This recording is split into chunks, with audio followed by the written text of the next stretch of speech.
Como o Enem pode cobrar taxa de glicose na sua prova? Quando a gente fala de taxa de glicose, a gente pode associar a doença chamada diabetes, que é a taxa elevada de glicose no sangue.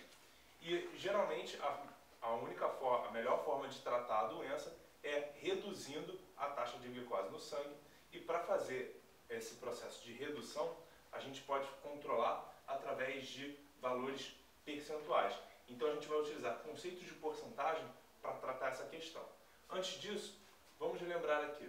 Quando a gente tem um valor e ele sofre um aumento percentual em I%, a gente pode calcular o valor final que a gente vai ter utilizando X, que seria a quantidade inicial, mais IX, representando o aumento percentual, ou seja, a taxa em relação a esse valor, e colocando o X em evidência, você tem então X que multiplica 1 mais I. Como por exemplo, se o aumento for de 10%, você faz X que multiplica 1 mais 0,10, ficando 1,10x.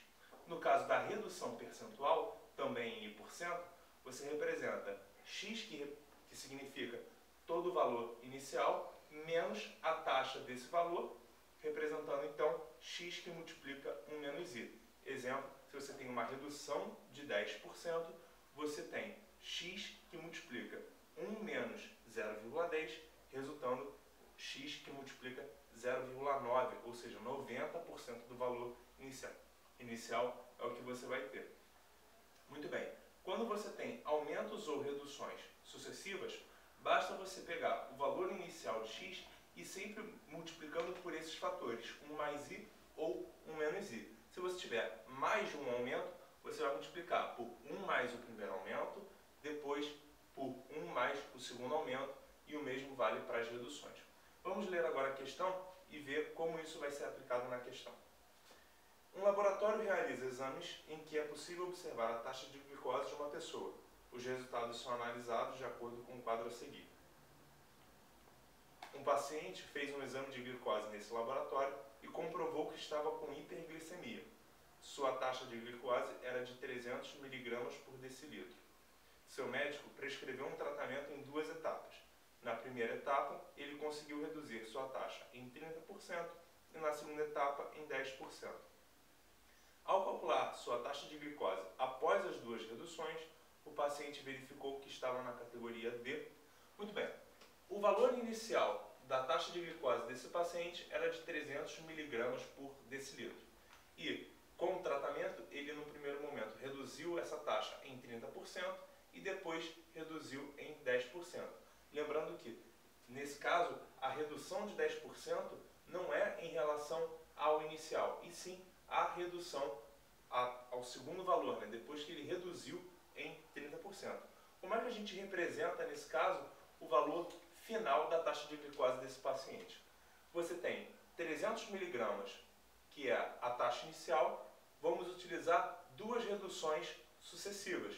Então, como ele reduziu em 30%, a gente vai multiplicar por 0,7, que representa 70% do valor inicial. Se novamente ele fez uma redução e essa redução foi de 10%, vamos multiplicar esse resultado por 0,9, porque é 90% do valor.